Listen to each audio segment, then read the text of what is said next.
አሁን ላይ እፎይ የሚያስተምራቸውን ትምህርቶች ምናምን እየሰማው ኦልሞስት ወደ እስልምናው ልመጣ ፈልጌ ግን የእፎይን ደግሞ ሰዎች እንትን እያሉኝ ማየት ጀምር መስማት ጀምር ግራ እየተጋባው መጣውና አንዳንድ እንትኖች ላይ ማለት ከእናንተ ከኡስታዞች ጋር ምናምን በማስረጃ ካወራው አንድ ልትሰጭ ትችላለሽ።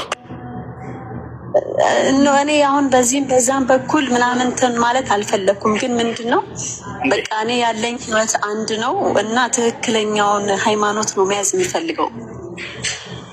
እሺ፣ ለማንኛውም ጥሩ ትክክለኛውን ሃይማኖት መያዝ ትፈልጊያለሽ? ባጭሩ ፍትሃዊ ይሆናል። ትክክለኛው ሃይማኖት የትኛው ነው የሚለውን አሁን እናያለን። ስለ እስልምናም ከቁርአን ስለ ክርስትናም ከመጽሐፍ ቅዱስ ትክክለኛው ሃይማኖት የትኛው ነው የሚለውን እናያለን። መጀመሪያ ትክክለኛ ሃይማኖት ሊባል የሚችለው አንድ ሃይማኖት መቼ ነው የሚለውን እንመልከት። ቴማነሽ ካልተስማማሽ ማነሳው ሀሳብ ይሄን ተስማማኝ ማለት ትችላለች። አሁን የሆነ ሀሳብ ልናስቀምጥ ነው ወደ መረጃዎች ከመሄዳችን። አንድ ሃይማኖት ትክክለኛ ሃይማኖት ነው ሊባል የሚችለው በአምላክ ሲደነገግ በነቢያቶች ሲሰበክ ጊዜ ነው። ይሄ ያስማማሻል? አምላክ ራሱ ሲደነግገውና ነቢያቶች ከአምላክ ተቀብለው ሲሰብኩት ጊዜ ትክክለኛ ሃይማኖት ነው ማለት የምንችለው ይዛኔ። አምላክና ነቢያቶች ዘንድ እውቅና ከሌለው ያ ማለት አምላክ ካላዘዘበት ነቢያቶች ካልሰበኩት ደግሞ ይህ ሃይማኖት ሐሰተኛ ሃይማኖት ነው። በዚህ እንስማማለን አይደል? ከእያንዳንዱ ሁለቱንም እስልምናንም ክርስትናንም ከየመጽሐፉ እንመዝነው እስኪ ማንኛውን ነው በትክክል አምላክ የደነገገው የሚለውን እናያለን። ከእስልምና ጀምር። አምላክ አላህ ስብሐነሁ ወተዓላ ለመሆኑ ሙስሊሞች ሁኑ ብሎ አዟል፣ ደንግጓል እስልምናን ሃይማኖት። ልክ እንዲሁ ነቢያቶች በቁርአን ላይ ሙስሊሞች ሁኑ ብለው አዘዋል፣ አስተምረዋል የሚለውን እንመለከታለን። አዎ አምላክ አላህ ስብሐነሁ ወተዓላ በቁርአን ላይ እስልምናን ሃይማኖት ቃል በቃል ደንግጎታል። ልክ እንዲሁ ደግሞ ሙስሊሞች ሁኑ ብሎ አዘዋል። ነቢያቶችም ልክ እንዲሁ ሙስሊሞች ሁኑ ብለው አዘዋል። ነቢያቶች ራሳቸውን እኛ ሙስሊሞች ነን ብለው ገልጸዋል። ማስረጃ አላህ ስብሐነሁ ወተዓላ በሱራ አሊ ዕምራን ምዕራፍ 3 ቁጥር 19 ላይ ምን ይላል? ኢነ ዲነ ዒንደ ላሂ ልኢስላም ይላል። ትክክለኛው ሃይማኖት ከእኔ ከአምላካችሁ ዘንድ እስልምና ሃይማኖት ብቻ ነው እያለ ይናገራል። በሌላ ቦታ ላይ አምላክ አላህ ስብሐነሁ ወተዓላ ምን ይላል? በሱረቱል ማኢዳ ላይ ወረዲቱ ለኩም ልኢስላመ ዲና ይላል። ከሃይማኖቶች ሁሉ እስልምናን ሃይማኖት ብቻ ነው የወደድኩላቸውና የደነገግኩላቸው እያለ ይናገራል። አምላክ አላህ ስብሐነሁ ወተዓላ ሙስሊሞች ሁኑ ብሎ አዞናል ወይ? አዎ። አላህ በሱራ አሊ ዕምራን ላይ ምን ይላል? ያ አዩሃ አለዚነ አመኑ ተቁላህ ሐቀ ቱቃቲሂ ወላ ተሙቱነ ኢላ ወአንቱም ሙስሊሙን፣ አደራ ሙስሊሞች ሆናችሁ እንጂ እንዳትሞቱ ይለናል። አላህ ስብሐነሁ ወተዓላ እስልምናን እንዳዘዘ ልክ እንዲሁ ሙስሊሞች ሁኑ ብሎ እንዳዘዘ አየናል። ነቢያቶችንስ አዟቸዋል ሙስሊሞች ሁኑ ብሎ ወደሚለው እንምጣ። አምላክ አላህ ለነቢያቶች ሁሉ እንደደነገገላቸው እስልምናን ሃይማኖት ሲናገር ምን ይላል? ሸርዐ ለኩም ሚነ ዲን ማ ወሳ ቢሂ ኑሐን ወለዚ አውሐይና ኢለይከ ወማ ወሰይና ቢሂ ኢብራሂመ ወሙሳ ወዒሳ ይላል። እነሆ ይህን ሃይማኖት እስልምናን እኔ ደነገግኩላችሁ አለ። ማን? እኔ ደነገግኩላችሁ። ከዚህ በፊት ኖህን፣ አብርሃምን፣ ሙሴን፣ መሲሁን አዝዤባቸው የነበረውን ሃይማኖት አለ። ያሰላም አምላክ ራሱን የደነገግኩት ካለ በኋላ እነዚህን ታላላቅ ነቢያትንም ያዘዝኩባቸው ሃይማኖት ራሱ ነው እያለ ይናገራል። ለመሆኑ እነዚህ ነቢያቶች ታዘንበታል ብለዋል ወይ ሙስሊም እንዲሆኑ? አዎ። ኖህ ምን አለ? ወኡሚርቱ አን አኩነ ሚነል ሙስሊሚን፣ እኔ ከሙስሊሞች እንደሆን ታዘዣለሁኝ አለ ኖህ። አያቸው አይደለ? ከዚህ በፊት ኖህን፣ አብርሃምን፣ ሙሴን፣ መሲሁን አዝዤባቸው የነበረውን ሃይማኖት አለ። ያሰላም አምላክ ራሱን የደነገግኩት ካለ በኋላ እነዚህን ታላላቅ ነቢያትንም ያዘዝኩባቸው ሃይማኖት ራሱ ነው እያለ ይናገራል። ለመሆኑ እነዚህ ነቢያቶች ታዘንበታል ብለዋል ወይ ሙስሊም እንዲሆኑ? አዎ። ኖህ ምን አለ? ወኡሚርቱ አን አኩነ ሚነል ሙስሊሚን፣ እኔ ከሙስሊሞች እንደሆን ታዘዣለሁኝ አለ ኖህ። አያቸው አይደለ? እኔ ከሙስሊሞች እንደሆን ታዘዣለሁኝ አለ። ታቻ ነቢያቶች ሰብከውታል ወይ ሙስሊሞች ሁኑ ብለው ትውልዳቸውን ሰብከዋል ወይ? አዎ። ለምሳሌ ያዕቆብን እናንሳ። ወያዕቁብ ያ በንየ ኢነ ላህ አስጠፋ ለኩም ዲን ፈላ ተሙቱና ኢላ ወአንቱም ሙስሊሙን። ያዕቆብ ምን አለ?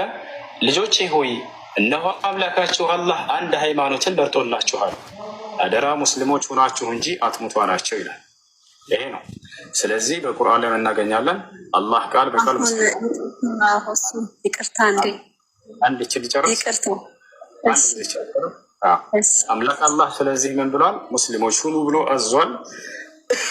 ልክ እንዲሁ ነቢያቶች ሙስሊሞች ሁኑ ብለው አዘዋል። ከአምላክ ዘንድና ከነቢያቶች ዘንድ እውቅና ያለው ሃይማኖት እንደሆነ አወቀ። አሁን ይህን ጥያቄ መጽሐፍ ቅዱስ ላይ እናነሳዋለን። ክርስትናን ለመሆኑ ያጸድቀዋል አያጸድቀውም? መጽሐፍ ቅዱስ የሚለው እናያለን። በዚሁ አንጻር አምላክ በመጽሐፍ ቅዱስ ላይ ክርስቲያን ሁኑ ብሎ ያዘዘትበት ቦታ አለ ወይ? ከኦሪት ዘፍጥረት እስከ ራዕይ ድረስ የለም። ክርስቲያን ሁኑ ብሎ አላዘዘም። ልክ እንዲሁ ከነቢያቶች መካከል አንድ ነቢይ ክርስቲያን ሆኖ ብሎ ያዘዘ ነቢይ አለ ወይ መጽሐፍ ቅዱስ ላይ? ላ የለም። ስለዚህ አምላክ ለዚህ መልሳና አይ ያው እንደነገርኩ መንገድ ላይ ነኝ፣ ግራ ገብቶኛል ነው የምልህ። እና ምንድነው ወደዚህኛውም ልመጣ የሚይዝኝ ነገር አለ፣ ወደዚህኛውም ልመጣ እንትን አጣለሁ። ውሱ ቅርታ እንዲ አንዳንዴ ራሴ ማን ድምፄ አንድ ሰው እየተናገረ ጣልቃ ትግቡ። እስካሁን ላወራህ ሀሳብሽ ምንድን ነው? ሀሳብ ለተናገርኩት አሁን እችን ብቻ እንድትመልስልኝ ፈልጌ ነው። ማለት እውነተኛ አምላክን ማወቅ ፈልግ ያለው እና እውነት ነብዩ መሐመድ እውነት ትክክለኛ ነብይ ከሆኑ በህይወት ዘመናቸው በምድር ላይ ሲኖሩ የሰሩት ታምራት አለ። ለምሳሌ በክርስትና ክርስቶስ ከጽንሰቱ ጀምሮ እስከ ውልደቱ ዕውራንን አብርቷል፣ ፈውሷል፣ ሙታንን አስነስቷል። ብዙ ነገር ኢቭን በስቅለቱ ጊዜ ራሱ በደሙ ማለት ነፍሱ ከስጋው በተለየ ሰዓት ራሱ መጋረጃው በቃ ማለት ሀገሪቷ ተደብላልቃ ነበር፣ ጨረቃ እንትን ብላ ነበር ምናምን ነገር እና ምናልባት ያው ያለውን ታሪክ ላሳጥርል ብዬ ነው። ነቢዩ መሐመድ ሲወለዱም ሆነ በህይወት ዘመናቸው ምንም ተአምራት ያደረጉት ነገር የለም ሲባል፣ እንደገና ሲሞቱ ምንም የተፈጠረ ነገር የለም ሲባል፣ ያው እንዲህ በቀን እንደዚህ ማለት ሱቢ እንትን መግሪብ ተራዊ ምናምን ሲሰገድ በጣም ነው ደስ የሚለኝ። እንዲህ ለስግደቱ ምናምን ከፈጣሪ ጋር ትክክለኛ እየተገናኙ ነው የሚመስለኝ እና ግን ደግሞ ወደዛ ላለመሄድ ምክንያት አጣለሁ። ምክንያቱም በህይወትም እያሉ እሳቸው ምንም አይነት ተአምራትን አላደረጉም ከመናገር ውጪ። ኢየሱስ ክርስቶስ ግን ይላል በክርስትና ደግሞ ብዙ ተአምራቶችን አድርጓል እና ይህን ነገር አንተ ምን ትላለህ እስቲ? እሺ ነቢያችን ሰለላሁ ዐለይሂ ወሰለም ከ1000 በላይ ተአምራቶችን አድርገዋል። ምናልባት እነዚህ ነገራቶች ሲነገሩ አልሰማሽ ሊሆን ይችላል። ገብቶሻል አይደለ? ወይንም ደግሞ በጣም በሚያሳዝን ሁኔታ ስለ እርሳቸው ሌላ ነገር ቀርጸው ስለሚነግሯቸው ነገር እንጂ ነቢያችን ሰለላሁ ዐለይሂ ወሰለም ያደረጉት ተአምራቶች መጽሐፍ ቅዱስ ላይ ያሉ ነቢያቶች ሁሉ የክርስቶስን ተአምር እንዳለ ቢደምር የእርሳቸው ተአምር ጋር አይደርስም በቁጥር ደረጃ ማለት ነው። ገብታችኋል አይደለ? አንድ በመጽሐፍ ደረጃ ሁሉ ተጽፏል ተአምራቸው። የሚገርማቸው 1000 ተአምርና ከዚያ በላይ አድርገዋል። ኢብኑ ተይሚያ ረሒመሁላህ ተዓላ አልጀዋብ ሰሒሕ ሊመን በደለ ዲን አልመሲሕ በተሰኘ መጽሐፉ ላይ የነቢዩ ሰለላሁ ዐለይሂ ወሰለም በለገት ኢላ 1000 እያለ ይናገራል። እስከ 1000 ድረስ ይደርሳሉ እያለ ይናገራል። ከእነዚያ መካከል የተወሰኑትን ልንገርሽ። ለምሳሌ ማንም ነቢይ ያላደረገው ተአምር ጨረቃን መክፈል።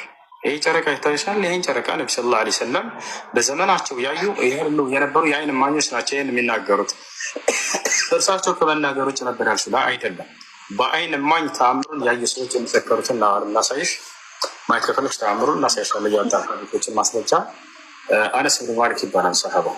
ይህን የዘገበው سأل أهل مكة رسول الله صلى الله عليه وسلم أن يريهم آية فأراهم انشقاق القمر مرتين إلى የመካ ሰዎች ነቢዩ ሙሐመድን ሰለላሁ ዐለይሂ ወሰለም ተአምር እንዲያሳዩቸው ጠየቁ። እንት ያለ ሙሐመድ ሆይ እውነት አንተን እንደምትለው ነቢይ ከሆንክ ነቢያቶች ተአምር እየሰሩ አሳይተዋልና አሳየ እናንተን ብለው ጠየቁ። ታዲያ ምን አሳዩቸው ይላል? የጨረቃንም መከፈል አሳዩቸው 2 ጊዜ ይላል። ነቢያችን ሰለላሁ ዐለይሂ ወሰለም ጨረቃን ከፍለው አሳይተዋቸዋል። እነዚህ ሰዎች አንደኛ ያደረጉት ተአምር ይሄ ነው።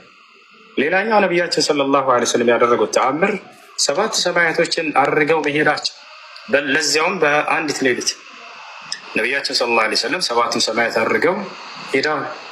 ያለፉትን የቀደሙትን ነቢያቶች ሁሉ ነቢያችን ሰለላሁ ዐለይሂ ወሰለም አግኝተዋል። ይህን ተአምር ኢየሱስም ሰርቶታል። መጽሐፍ ቅዱስ ላይ ከሆነ ኢየሱስ ክርስቶስ እነ ሙሴን እነ ኤልያስን አግኝቷቸዋል አይደል? እርሱ ከእነሱ ከሱ በፊት የነበሩ ግን አግኝቷቸዋል። አምላክ አላህ ስብሐነ ወተዓላ ለነቢዩ ሙሐመድ ሰለላሁ ዐለይሂ ወሰለም እነ መሲሁን አገናኝቷቸዋል። በጣም በርካታ ጊዜ አገናኛቸው። ለዚያው ክርስቶስን ብዙ ጊዜ አግኝተውታል። ነቢ ሰለላሁ ዐለይሂ ወሰለም አብርሃምን አግኝተውታል። እነ ሙሴን አግኝተዋቸዋል። እነ አሮንን አግኝተዋቸዋል። ያለፉት የቀደሙትን ነቢያት ሁሉ የት አገናኛቸው ከተባለ አንደኛ ኢየሩሳሌም አገናኛቸው። ቤተ መቅደስ ወይም ቤተል መቅደስ የሚባለው የእስራኤላውያን ነቢያቶች ሁሉ ሲሰግዱበት የነበረው ቤተ መቅደስ አለ ፍልስጤም ላይ የሚገኘው። እዚያ አገናኝቷቸዋል ነቢያቶችን። ክርስቶስን በጣም ብዙ ጊዜ አግኝተውታል። ነቢያችን ሰለላሁ ዐለይሂ ወሰለም ወደ ሰማይ ሲሄዱ ልክ እንዲሁ አግኝተዋቸዋል እዚያ ላይ። ሌላው ነቢያችን ሰለላሁ ዐለይሂ ወሰለም ገነትን በዓይናቸው በጋር ነው ያዩት። ቃል በቃል ብናሉ እጠለዕቱ ፊል ጀና ገነትን አየኋት እያሉ ይናገራሉ። ተአምር ብሎ ማለት ከሰዎች አቅምና ልማድ ወጣ ያለ ነገር ማለት ነው አይደለ? ማን ነው ገነትን አየሁ ሊል የሚችለው? ሁሉም ነቢያት ሲያስተምር በትምህርት ደረጃ ነው። ገነት የምትባል ሀገር አለች ትገባለህ ካመንክ ነው አይደለ? ላ ነብዩ ሰለላሁ ዐለይሂ ወሰለም በአስተምሮ ደረጃ ብቻ አይደለም፣ በአይናቸው በገሃዳቸው አየሁት እያሉ ነው የሚናገሩት።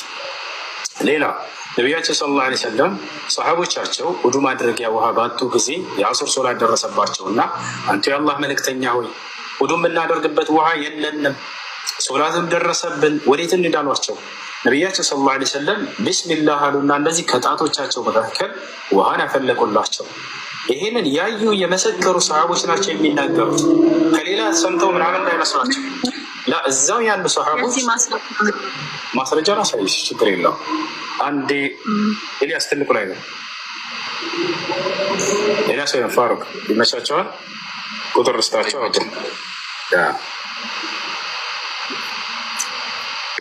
አንድ ዘን ከጣታቸው ውሃ መፍለቁ ይታያቸዋል። ሐዲሱ እዚህ ጋር ነው። ምን ይላል? ከአንዳንድ የነቢ ሰለላሁ ዐለይሂ ወሰለም ሰሃቡ ባልደረቦች ውዱ ማድረጊያ ቢጠይቁ ምንም አላገኝም ነበር ይላል። ነቢ ሰለላሁ ዐለይሂ ወሰለም ውሃ እንደዚህ ያሏቸው የለም።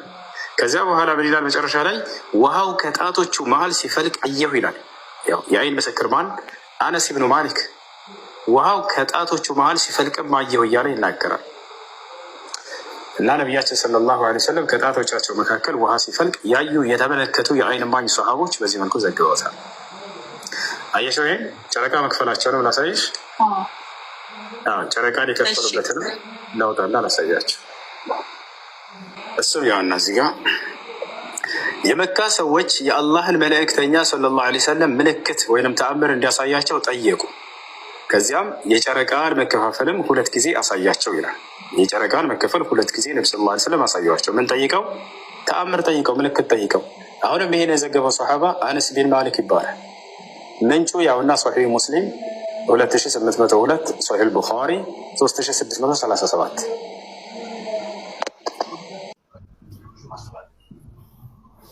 ጥያቄ ያለሽ? ጥያቄ በኢየሱስ ዙሪያ ነበረ፣ ግን ትላንትና በደንብ ስለሰማሁ ብዙም አይደለም፣ ግን መማር ፈልጋለሁ። በደንብ ተምሬያለሁ፣ እስካሁን እየተማርኩ ነበረ። ሲቀጥል ሸሃዳ መያዝ ፈልጋለሁ። እሺ፣ ባጭሩ ስለ ኢስላም ልንገርሽ እና ከዚያ ሸሃዳ ትይዣለሽ።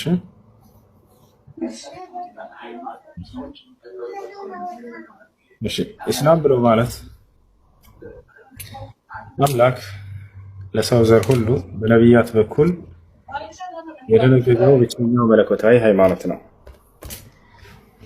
እንግዲህ ድንጋጌው ከመቼ ጀምሮ ነው ከተባለ ከአዳም ጀምሮ ከመጀመሪያው የሰው ዘር ጀምሮ ነው። ለእርሱ ነው መጀመሪያ ደንግጎ የሰጠው። አምላካችን አላህ ሱብሓነሁ ወተዓላ አዳምን ገና ወደ ምድር ሲያወርደው ጊዜ አንድ ቃል ኪዳን ሰጠው። ቁልና ህቢጡ ሚንሃ ጀሚዓ፣ በሉ ሁላችሁም ከዚህ ከሰማይ ወደ ምድር ውረዱ አልኳቸው አለ። አዳምና ሔዋን ወደ ምድር ሲወርዱ ጊዜ ፈኢማ የእትየነኩም ሚኒ ሁደን፣ ከእኔ አንድ ቅኑ የሆነ መንገድ በሚመጣላችሁም ጊዜ አላቸው። ፈመን ተቢዐ ሁዳየ፣ ያን የኔን ቅኑ መንገድን የተከተለ ሰው ፈላ ኸውፉን ዐለይሂም ወላ ሁም የሕዘኑን፣ በእነርሱ ላይ ምንም አይነት ፍርሃትና ሐዘን የለባቸውም አለ። ወለዚነ ከፈሩ ወከዘቡ ቢአያቲና፣ ነገር ግን ያን የማወርድላቸውን አንድ ቅኑ መንገድ የካዱና አናቅጾችን በነቢያቶቼ ላይ የማወርዳቸውን ያስተባበለ ኡላኢከ አስሓቡ ናር፣ እነዚህ የእሳት ሰዎች ናቸው። ወሁም ፊሃ ኻሊዱን፣ እነርሱም በእርሷ ውስጥ ዘውታሪዎች ናቸው አለ። ታዲያ የአላህ ስብሓነሁ ወተዓላ ቅኑ መንገድ ምንድን ነው ከተባለ ራሱ ሲናገር ይላል ኢነ ዲነ ዒንደ ላሂ ልኢስላም አለ። ከእኔ ከአምላካችሁ ከአላህ ዘንድ ቀጥተኛው ሃይማኖት እስልምና ሃይማኖት ነው አለ። አምላክ አላህ ሱብሓነሁ ወተዓላ ይህን ቃል ኪዳኑን ለአዳም ሰጠው። የመጀመሪያው ነቢይ አድርጎ ለእርሱና ለሚስቱ ልክ እንዲሁ ደግሞ ለሚወልዳቸው ዘሮቹ ያስተምር ዘንድ አዘዘ። አምላክ አላህ ሱብሓነሁ ወተዓላ አዳምን እንደመረጠው ሲናገር ثم اجتباه ربه فتاب عليه وهدى له ከዚያም እኔ ጌታው መረጥኩት ንስሐውንም ተቀበልኩት አለ። ቀኑን መንገድም መርቼዋለሁ እያለ ይናገራል። ከፈቻለ ይህ ነው ነቢያችን ሰለላሁ ዐለይሂ ወሰለም ሲናገሩ ምን አሉ?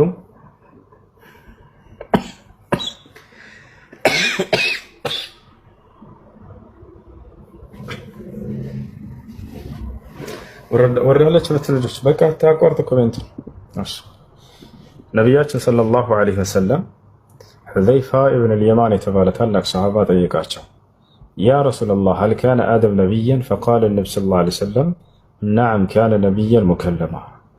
አንተ የአላህ መልእክተኛ ሆይ ለመሆኑ አዳም ነቢይ ነበርን? ሲላቸው አዎ ለዚያውም አላህ ያናገረው ነቢይ ነው ብለው ተናገሩ።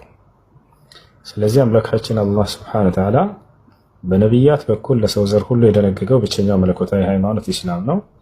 ልክ እንዲሁ ደግሞ የመጀመሪያው ነቢይ አድርጎ ለዚህ ለእስልምና አስተምህሮ የመረጠውና ያቸው አዳም የተባለን አካል ነው። ከዚያ በኋላ አምላካችን አላህ በየጊዜያቱ ከአዳም ዘር ነቢያት የሚባሉን እየመረጠ ያንን ቃል ኪዳኑን ኢስላምን ለነቢያቶች ሁሉ አዘዘባቸው። ነቢያቶችንም ለትውልድ ሁሉ ይህን አስተምሩ አላቸው። ገብታችኋል? ያን እየሄዱ እነዚህ ነቢያቶች ለየትውልዳቸው ሁሉ ሰበኩ፣ አስተማሩ። ኖህ ጋር ስንደርስ ኖህ ምን አለ? ወኡምርቱ አን አኩነ ሚነል ሙስሊሚን አለ። እኔ ከሙስሊሞች እንደሆን ታዝዣለሁ እያለ ይናገራል። ልክ እንዲሁ አብርሃም አምላክ አላህ ሱብሓነሁ ወተዓላ ኢዝ ቃለ ለሁ ረቡሁ አስሊም፣ እኔም ጌታው አላህ ስለም ባልኩት ጊዜ ታዘዝ ባልኩት ጊዜ ቃለ አስለምቱ ሊረቢል ዓለሚን፣ አብርሃም እነሆ ለዓለማቱ ጌታ ለአላህ ታዛዥ ሆኛለሁ ሙስሊም ሆኛለሁኝ አለ ይላል። አብርሃም ታዲያ ይህንን የእስልምናን ድንጋጌ ለልጆቹ ተናዘዘ ይላል። ቀጥሎ ወወሳ ቢሃ ኢብራሂሙ በኒሂ፣ አብርሃምም ይችን ህግጋት ከአላህ የተቀበለውን ድንጋጌ ኢስላምን ለልጆቹ አደራ አላቸው፣ ተናዘዛቸው ይላል። ልክ እንዲሁ ከልጆቹ በኋላ ለመጡ እነ ያዕቆብ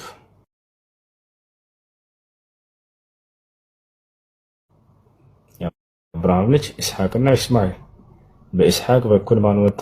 ያዕቆብ ወጣ። ያዕቆብም ልክ እንዲሁ ለልጆቹ ምን አላቸው? ወያዕቆብ ያ በኒየ ኢነላህ አስጠፋ ለኩም ዲን ፈላ ተሙቱነ ኢላ ወአንቱም ሙስሊሙን፣ ልጆቼ ሆይ እነሆ አምላካችሁ አላህ አንድ ሃይማኖትን ብቻ መርጦላቸዋል፣ ኢስላምን። አደራ ልጆቼ ሙስሊሞች ሆናችሁ እንጂ አትሙቱ አላቸው ይላል። ከዚያ በኋላ ከያዕቆብ ማን ወጣ?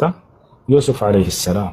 ዮሴፍ ልክ እንዲሁ ቃል በቃል እኔ ሙስሊም ነኝ እያለ ይናገራል። ይህ የዮሴፍ ምዕራፍ የሚለው ላይ ታገኙታላችሁ። ልክ በዚሁ መሰረት አምላክ አላህ ሱብሓነሁ ወተዓላ እስከ መሲሁ ድረስ በነቢያቶች በኩል ኢስላምን እንዲያዙ እንዲያስተምሩ አዟቸዋል ማለት ነው። የመሲሁ ሐዋርያቶች ቃል በቃል ወሽሀድ ቢአንና ሙስሊሙን ይላሉ፣ እኛ ሙስሊሞች መሆናችንንም መስከር አሉ ይላል። ስለዚህ ነቢዩ ሰለላሁ ዐለይሂ ወሰለምንም ልክ እንዲሁ የመጨረሻው ዘመን ላይ ያስነሳቸውና አንተም ወደ የቀደሙት ነቢያቶች በተላኩበት መንገድ ላይ ያ እኔ ስገልጥላቸው የነበርኩት አምላክ ለአንተ ያው እየገለጥኩና አስተምር ብሎ አዘዛቸው። ኢና አውሐይና ኢለይከ ከማ አውሐይና ኢላ ኑሕን ወነቢይነ ሚን ባዕድህ ይላል። ወአውሐይና ኢላ ኢብራሂመ ወኢስማዒለ ወኢስሓቀ ወአዩብ ወዩኑስ ወሃሩን ወሱለይማን ወአተይና ዳውድ ዘቡራ ይላል። ሙሐመድ ሆይ እኔ ወደነ ኖህ ወደነ አብርሃም ወደነ ኢስማዒል ወደነ ኢስሓቅ ወደነ ያዕቆብ ወደነ ሙሴ ወደነ መሲሁ ወደነ ሰለሞን ወደነ ዳዊት ወደነ ዘከርያስ ወደነ ዮሐንስ ወደነዚህ ሁሉ ሲገልጥ የነበርኩት አምላክ እነሆ ዛሬም በተራ ለአንተ እኔ ነኝ የምገልጥልህ ያለ ነብያት ሁሉ ሲገልጥ የነበርኩት አምላክ እያለ ይናገራቸዋል ማለት ነው በሱረቱ ኒሳ ላይ። እና ይህ ነው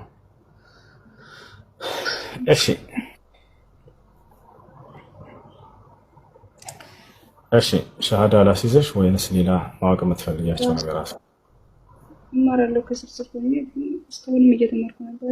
ሸሃዳ ብታዘኝ በጣም ደስ ይለኛል። ኔትወርክ እየያዘ ነው።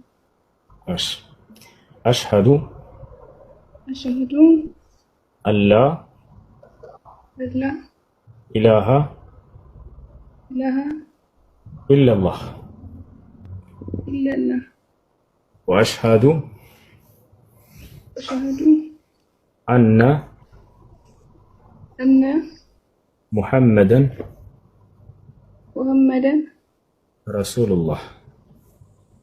رسول الله። ማሻአላህ ጨርሰሻል። ለአላህ ምስጋና ይገባው። ከዚህ በኋላ ሙስሊም ሆነሻል።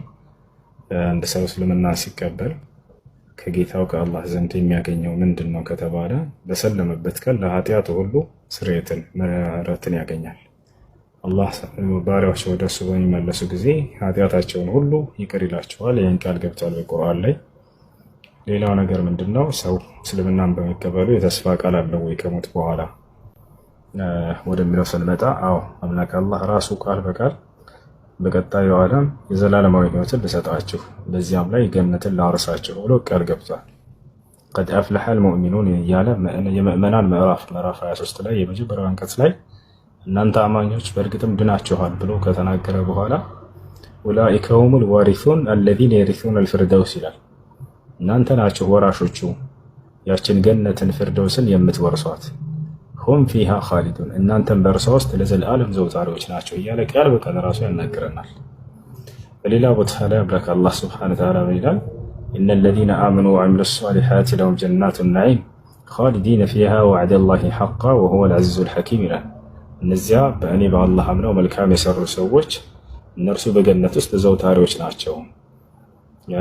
ለእነርሱ ገነት አለችላቸው ካለ በኋላ በእርሷም ውስጥ ዘውታሪዎች ናቸው።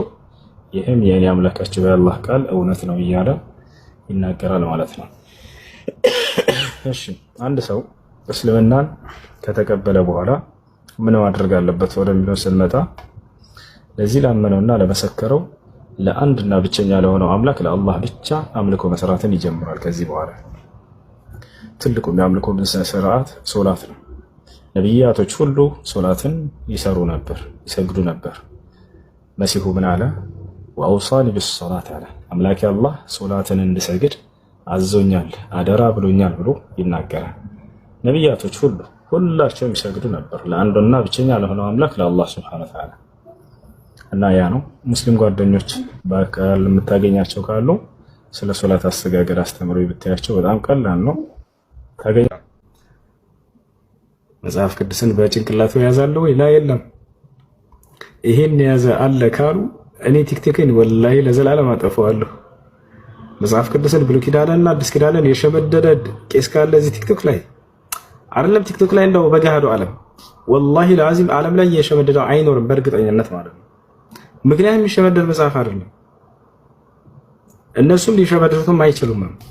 ቁርአን ግን ተአምር የመሆኑ የ8 ዓመት ህፃን ሸምድዶ ታገኛላችሁ። የቋንቋው ተናጋሪ ያልሆነ አረበኛ የማይናገር ጥቁር አፍሪካውያን አይታችኋል። ህፃናት ልጆች በደንብ ሸምድዶት ቁርአንን ሲቀሩ ታያላችሁ። ወሀዛ ሚን አያቲላህ፣ ይሄ ከአላህ ተአምር ነው። የቁርአንን እውነተኝነትም የሚያረጋግጥ ነው። አላህ በሱረቱል ቀመር ላይ ወለቀድ የሰርነል ቁርአን ብሏል። ቁርአንን በእርግጥም አገራሁት አለ። ህፃን ልጅ የ8 ዓመት ህፃን ልጅ ቁጭ ብሎ እንዲቀራው ሆኗል። የአላህ ቃል እውነት መሆኑን የምታረጋግጡበት ገባችኋል?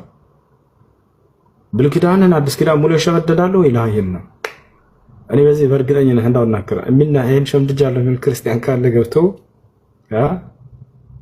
አይደለም ብሉይ ኪዳንን አይደለም አዲስ ኪዳን አንዱን ዮሐንስ ወንጌል እንዳው የሸመደዳለሁ ኢላህ የለም፣ በእርግጠኝነት የለም። እንዳጠቃላይ ወደ ጽሕፈቱ አጠባበቅ እንግባ። እንግዲህ ቁርአን መልአኩ ጅብሪል ማን ነው? አላህ ስብሐነሁ ወተዓላ ለጅብሪል ሰጠው። ጅብሪል ዓለይሂ ሰላም በቃል ደረጃ ለነብዩ ሰለላሁ ዐለይሂ ወሰለም አስተላለፈ። ነብዩ ሰለላሁ ዐለይሂ ወሰለም በዘመናቸው ቁርአንን አስጽፈውታል፣ ጻፉ ብለው ሰሃቦችን አዘዋቸዋል። እክቱቡ ዐኒ ኩል ማ የኽሩጁ ሚን ፈሚ ፈኢነሁ ላ የኽሩጁ ሚን ፈሚ ኢላ ሐቀን አሉ። ሰሃቦችን ምን አሏቸው? ከእኔ አንደበት የምትሰሙትን የሚወጣውን ሁሉ ጻፉ፣ ከእኔ አንደበት እውነት እንጂ አይወጣምና አሉ። በሌላ ቦታ ላይ ቁርአንን ጻፉ ይሏቸዋል። ላ ተክቱቡ ዐኒ ገይረል ቁርአን፣ ከእኔ ከቁርአን በስተቀር ምንም አይነትን ነገር ሌላ ነገር እንዳትጽፉ ይሏቸዋል። ያ ማለት ቁርአንን ጻፉ እንዳሏቸው ያሳያል ማለት ነው። ይሄ ገብታችኋል አይደል? በሌላ ቦታ ላይ ስማቸውን እየጠሩ አከሌ ናጻፍ ይሏቸው ነበር። ነቢ ሰለላሁ ዐለይሂ ወሰለም ሐዲስ ላይ ኡድዑ ሊ ዘይደን ፈልየክቱብ ዐኒ አልቁርአን ይሉ ነበር። ዘይድን ጥሩት፣ ዘይድ ብን ሳቢትን ከእኔ ቁርአንን ይጻፍም ይላሉ። ዘይድም ቃል በቃል ራሱ ይመሰክራል፣ እኔ ከእርሳቸው ስር ቁጭ ብዬ ቁርአንን ጽፌያለሁ እያለ ቃለ ዘይድ ብን ሳቢት ረዲየላሁ ዐንሁ ኩና ኑአሊፉ አልቁርአን ዐንደ ረሱሊላህ ሰለላሁ ዐለይሂ ወሰለም ከነቢ ሰለላሁ ዐለይሂ ወሰለም ዘንድ ቁጭ ብለን ቁርአንን እንጽፍ ነበር አለ። በሌላ ቦታ ላይ ዘይድ ምን አለ? ኩንቱ አክቱቡ ልወሕየ ሊረሱሊላህ ሰለላሁ ዐለይሂ ወሰለም ለነቢ ሰለላሁ ዐለይሂ ወሰለም መለኮታዊ ራእይ ወሕይ ቁርአንን ስጽፍላቸው ነበር አለ። ስለዚህ ቁርአን የተጻፈው መቼ ነው? በነቢ ሰለላሁ ዐለይሂ ወሰለም ዘመን በህይወት እያሉ የቃሉ ባለቤት አምላክ አላህ ሱብሓነሁ ወተዓላ ለጅብሪል እየሰጠው ጅብሪል ለነቢ ሰለላሁ ዐለይሂ ወሰለም እያቀበለ እዚያው በእርሳቸው ዘመን የእርሳቸው ሰሓቦች ጽፈውታል። እሺ እያነጻጸርን እንናገር፣ ምክንያቱም ይህን ጥያቄ ክርስቲያኖች ሊሆኑ ስለሚችሉ የሚጠይቀው ኢየሱስ ክርስቶስ እያለ የቃሉ ባለቤት መጽሐፍ ቅዱስ ተጽፏል ወይ? ላወፍ አልተጻፈም። ይሄ እነሱ የሚያምኑበትም። ነገር ግን ነቢ ሰለላሁ ዐለይሂ ወሰለም በህይወት እያሉ ቁርአን ተጽፏል ወይ? አዎ ድብና አድርጎ ተጽፏል። ጸሐፊዎቹም ከእርሳቸው ስር ቁጭ ብዬ ጽፌያለሁ የሚሉ ናቸው። ኢየሱስ እያለ መጽሐፍ ቅዱስ ተጽፏል ወይ? አልተጻፈም። እርሱ ካረገ በኋላ ከዓመታቶች በኋላ ነው የተጻፈው። እሺ የነቢዩ ሰለላሁ ዐለይሂ ወሰለም የአይን እማኞች ናቸው ወይ ቁርአንን የጻፉት? አዎ ናቸው። እሺ መጽሐፍ ቅዱስን ጻፉት የተባሉ የወንጌል ባለቤቶች የክርስቶስ የአይን እማኞች ናቸው ወይ? ላ አይደሉም። ሉቃስና ማርቆስ ትልቅ ምሳሌ ናቸው። ሉቃስና ማርቆስ ኢየሱስ ክርስቶስ መርጧቸዋል ከ12ቱ ደቀ መዝሙር? አልመረጣቸውም። የሉበትም። የሌለበት አካል መጥቶ ነው የጻፈው። የእኛ ቁርአንስ ማን ነው የጻፈው? የራሳቸው የነቢ ሰለላሁ ዐለይሂ ወሰለም ሰሃቦች ናቸው ቁጭ ብለው የጻፉ ከእርሳቸው ስር። እንደው እያወዳደርኩኝ ሳይሆን ምናልባት ሊጠይቋቸው ይችላልና ስታነጻጽሩ በዚህ መልኩ አነጻጽሩላቸው። ሌላኛው ምንድን ነው? ቀጣይ በነቢያችን ሰለላሁ ዐለይሂ ወሰለም ዘመን ሁሉም ይጽፍ ነበር። ሁሉም ይጽፉ ነበር። ከሚጽፉት መካከል አንዳንድ ሽባ የሚያነሱላቸው ነው ነገራቸው። አንድ ክርስቲያን ነበር እስልምናን ተቀብሎ ይጽፍ ነበር ቁርአን። አብዱላህ ብን አቢ አሰራህ የተባለ እስልምናን ተቀበልኩ አለ፣ ተቀበለ። ከዚያ በኋላ ለነቢ ሰለላሁ ዐለይሂ ወሰለም ይጽፍላቸው ነበር። ይወታቸዋል ይጽፍ ነበር። ይሄ ሰው ምን ይሏቸዋል? ይመጡና አሃ ቁርአንን ሲጽፍ የነበረው ክርስቲያን ነው ይሏቸዋል። ልክ ሌላ ጸሐፊ እንደሌላ አድርገው ማለት ነው። ተመልከቱ። ምንም የማያውቅ ሰው ይሄ እውነት ይመስለዋል። እሱ ብቻ ነው ጸሐፊ ያለ ይመስላቸው። ላ አይደለም። እሱ ከጸሐፊዎች መካከል አንዱ ጸሐፊ ነው። ይወታቸዋል አይደል? ይጽፋል። ማንም ሰው የዛኔ ቢሰለም መጥቶ ቁርአንን መጻፍ ይችላል፣ መማር የሚፈልገውን ያክል ራሻል አይደል? ነብዩ ሰለላሁ ዐለይሂ ወሰለም አትጻፍ ብለው አይከለክሏቸውም ነበር። አንድ ነብይ ተላክ አይደለ? መለኮታዊ ራእይ ሲመጣለት ጊዜ እኔም አንተም ሄደን መጻፍ እንችላለን። ከነዛ ከጸሐፊዎች መካከል አንዱ ጸሐፊ ነበር፣ ሲጽፍ ነበር። ከዚያ በኋላ ይጽፍ ነበር። ይሄ ሰውዬ መጨረሻውን ምን ሆነ? አብዱላህ ብኑ አባስ እንደሚለው ከሆነ ፈዘለ ብሄ ሸይጣን ሰይጣንም እንዳለጠው ነው ያለው። ገብቷቸዋል አይደል? ያ ማለት ከፈረ። እሺ ከፈረ፣ መክፈሩ ትክክል ነው። ከዚያ